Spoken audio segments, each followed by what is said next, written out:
Welcome to another episode of After School. I'm Andrew Heuberman, professor of neurobiology and ophthalmology at Stanford School of Medicine and the host of the Heuberman Lab podcast. Today, we'll be learning about how to improve focus and attention. So without further ado, let's watch the animation. The best way to get better at focusing is to use the mechanisms of focus that you were born with. And the key principle here is that mental focus follows visual focus. We are all familiar with the fact that our visual system can be unfocused, blurry, or jumping around, or we can be very laser focused on one location in space.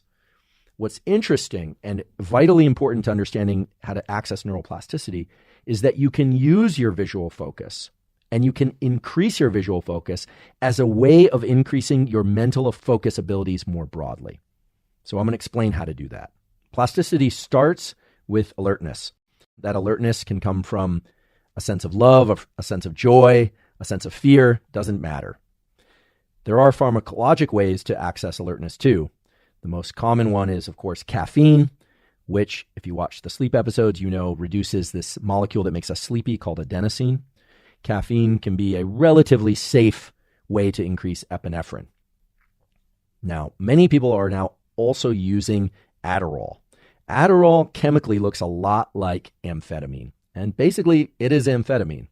It will increase epinephrine release from locus coeruleus. It will wake up the brain, and that's why a lot of people rely on it. It does have a heavy basis for use in certain clinical syndromes prescribed, such as attention deficit.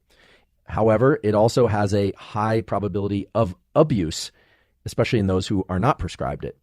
Adderall will not increase focus, it increases alertness. It does not touch the acetylcholine system. And if those of you that are taking Adderall say, well, it really increases my focus overall, that's probably because your autonomic nervous system is just veering towards what we call parasympathetic. You're really just very sleepy, and so it's bringing your levels of alertness up. As I mentioned, Adderall is very problematic for a number of people. It can be habit forming. Learning on Adderall does not always translate to high performance off or on Adderall at later times. And the Adderall discussion is a broader one that perhaps we should have with a psychiatrist in the room at some point, because it is a very widely abused drug at this point in time.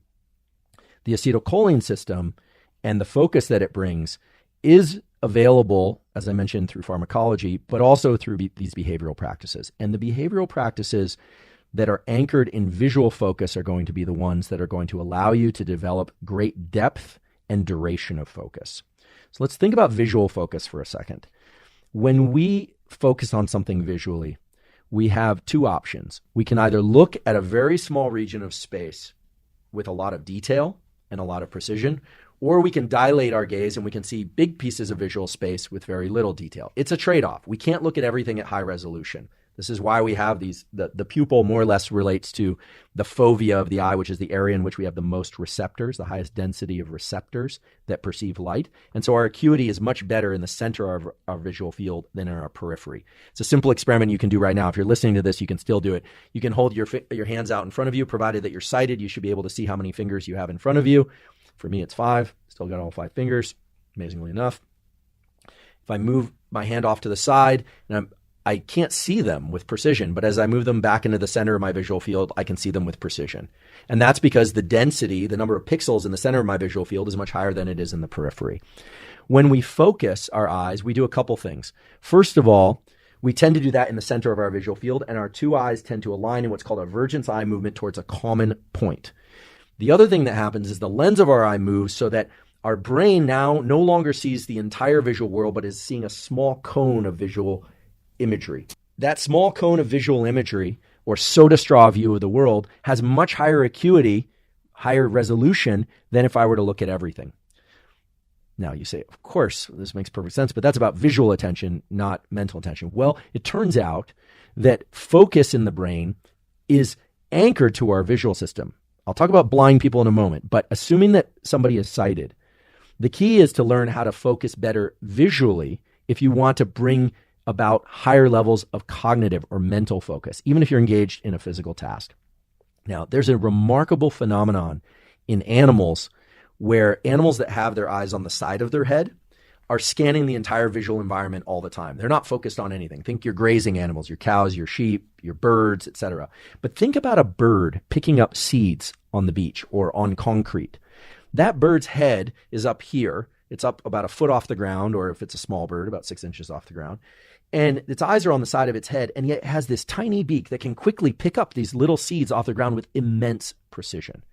Now, if you try to do that by staring off to the sides of the room and picking up items in front of you with high precision at that tiny scale, little tiny objects, you will miss almost every time. They do it perfectly, and they don't smash their beak into the ground and damage it. They do it with beautiful movement acuity also. So how do they do it? How do they create this focus or this awareness of what's in front of them? And it turns out as they lower their head, their eyes very briefly move inward in what's called a vergence eye movement.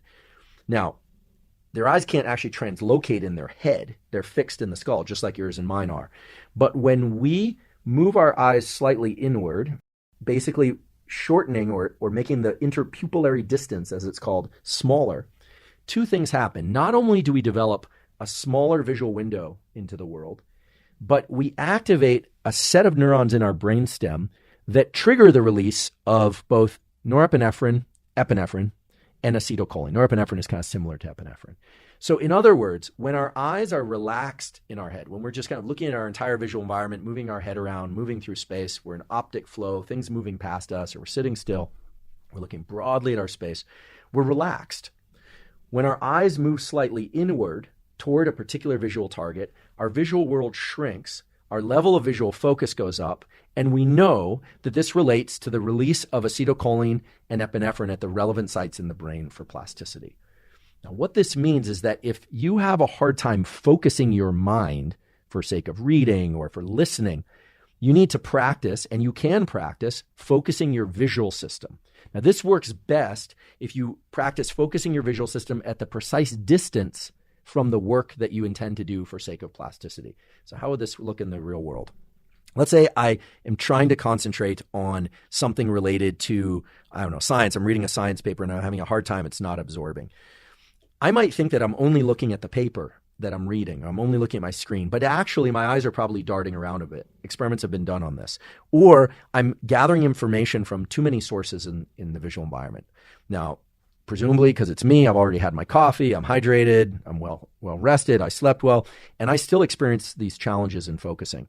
Spending just 60 to 120 seconds focusing my visual attention on a small window of my screen, meaning just on my screen with nothing on it, but bringing my eyes to that particular location increases not just my visual acuity for that location, but it brings about an increase in activity in a bunch of other brain areas that are associated with gathering information from this location. So put simply, if you want to improve your ability to focus, practice visual focus. Now, if you wear contacts or you wear corrective lenses, that's fine. You, of course, would want to use those. You don't want to take those off and use a blurry image. The finer the visual image and the more that you can hold your gaze to that visual image, the higher your levels of attention will be. Many times on Instagram and here I've been teased for not blinking very often. That's actually a practiced thing. We blink more as we get tired, which as you hear it, you'll probably just say, duh. As we get tired, the neurons in the brainstem that are responsible for alertness and that hold the eyelids open start to falter and our eyelids start to close. This is why it's hard. The words, I could barely keep my eyes open, which may be how you feel right now. But assuming that you're paying attention and you're alert, when you're very alert, your eyes are wide, your eyes are open. And as you get tired, your eyelids start to close. Blinks actually reset our perception of time and space. This was shown in a beautiful paper in Current Biology. I'll be sure to post the reference in the notes. And blinking, of course, is necessary to lubricate the eyes. People blink because their eyes might get dry. But if you can keep focus by blinking less and by focusing your eyes to a particular location, that's probably pretty creepy for you to experience as I'm doing this. But the more that you can do this, the more that you can maintain a kind of a cone or a tunnel of mental focus. Now, you may ask, well, what about the experiment where people were, feeling this rotating drum or listening to the auditory cue? That doesn't involve vision at all. If you look at people who are learning things with their auditory system, they will often close their eyes. And that's not a coincidence. If somebody is listening very hard, please don't ask them to look you directly in the eye while also asking that they listen to you. That's actually one of the worst ways to get somebody to listen to you. If you say, now listen to me and look me in the eye, the visual system will take over and they'll see your mouth move, but they're going to hear their thoughts more than they're going to hear what you're saying. Closing the eyes is one of the best ways to create a cone of auditory attention. And this is what low vision or no vision folks do. They have tremendous capacity to focus their attention in particular locations. Incidentally, does anyone know the two animals that have the best hearing in the world? The absolute best hearing, many orders of magnitude better than humans. Turns out it's the elephant. That might not surprise you. They have huge ears. And the moth, which probably will surprise you. I didn't even know that moths could hear, but now it explains why they're so hard to catch. If you are not sighted, you learn how to do this with your hearing. If you're somebody who braille reads, you learn how to do this with your fingers. If you look at great piano players like Glenn Gould, they oftentimes will turn their head to the side. You think about some of the great musicians that, like Stevie Wonder, that were blind, right? He would look away because he had no reason to look at the keys, but oftentimes they'll orient an ear or one side of their head to the keys on the piano. As I mentioned before, people who are non-sighted have better pitch. So we have these cones of attention that we can devote. And for most people, vision is the primary way to train up this focus ability in these cones of attention. So you absolutely have to focus on the thing that you're trying to learn. And you will feel some agitation because of the epinephrine in your system. If you're feeling agitation and it's challenging to focus and you're feeling like you're not doing it right, chances are you're doing it right. And you can practice this ability to stare for long periods of time without blinking. If your goal is to learn how to control that visual window for sake of controlling your focus, it can be an immensely powerful portal into these mechanisms of plasticity because we know it engages things like nucleus basalis and these other brainstem mechanisms. I get a lot of questions about attention deficit hyperactivity disorder, ADHD, and attention deficit disorder. Some people actually have clinically diagnosed ADD and ADHD. And if you do, you should certainly work with a good psychiatrist to try and figure out the right pharmacology and or behavioral practices for you. Many people, however, have given themselves a low-grade ADHD or ADD because of the way that they move through their world. They are looking at their phone a lot of the time. It's actually very easy to anchor your attention to your phone for the following reason. First of all, it's very restricted in size, so it's very easy to limit your visual attention to something about this big. It's one of the design features of the phone.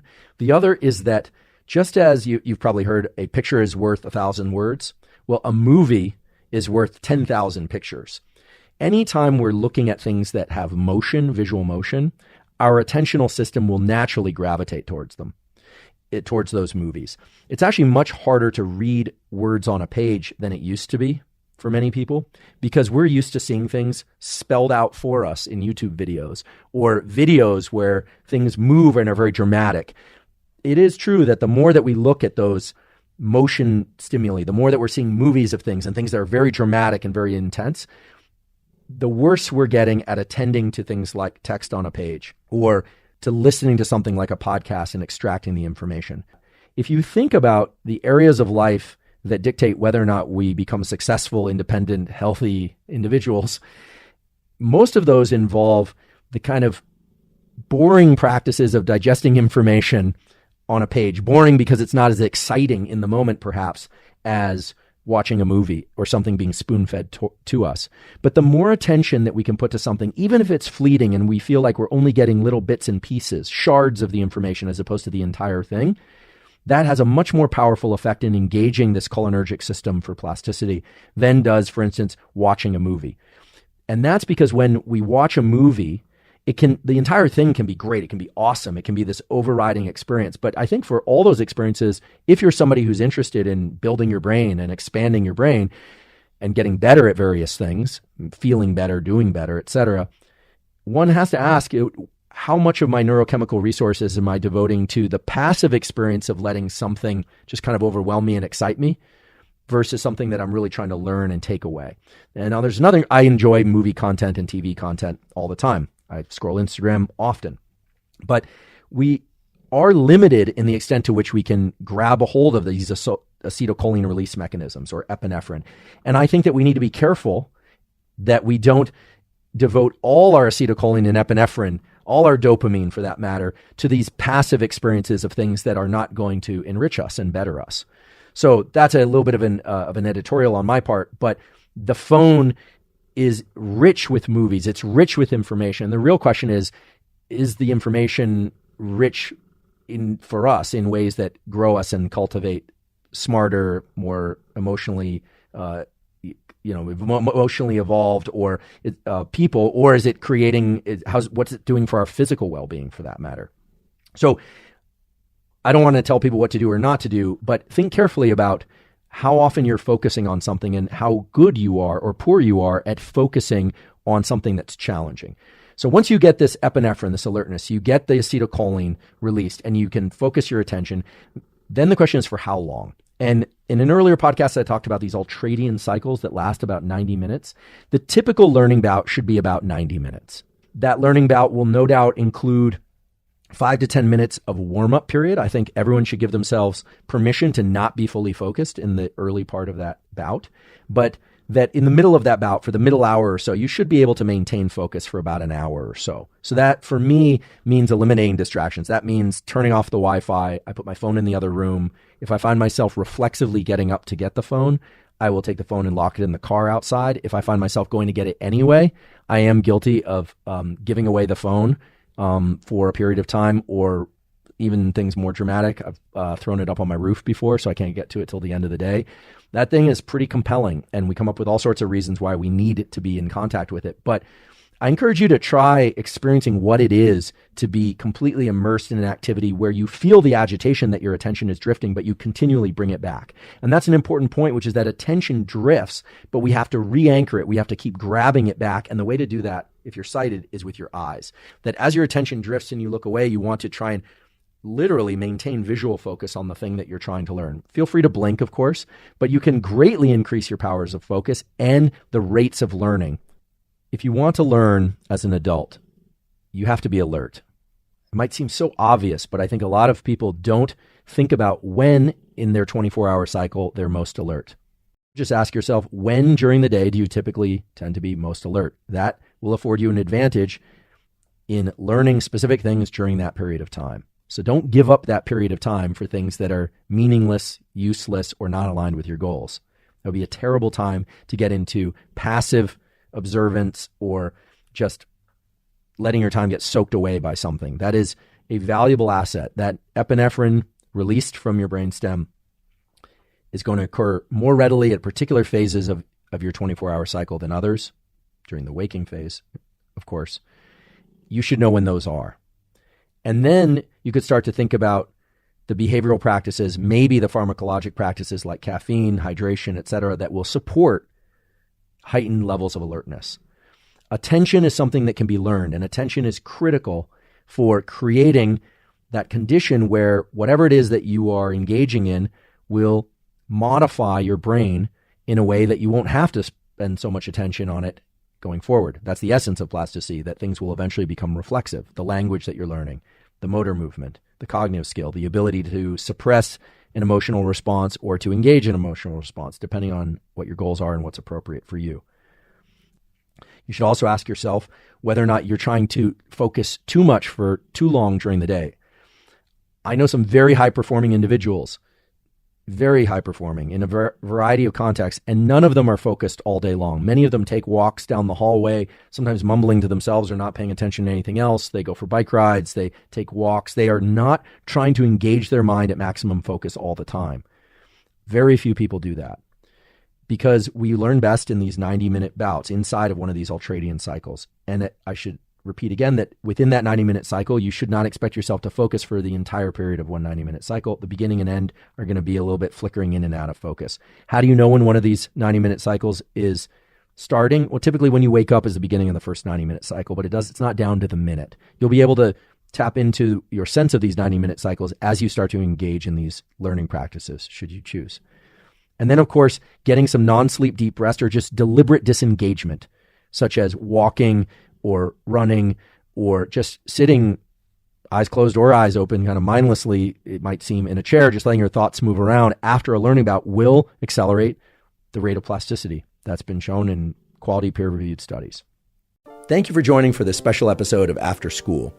If you'd like to learn more tools for mental health, physical health, and performance, check out the Huberman Lab podcast, which is available on all platforms, YouTube, Apple, Spotify, anywhere podcasts are found. Also, check out Huberman Lab on both Instagram and Twitter.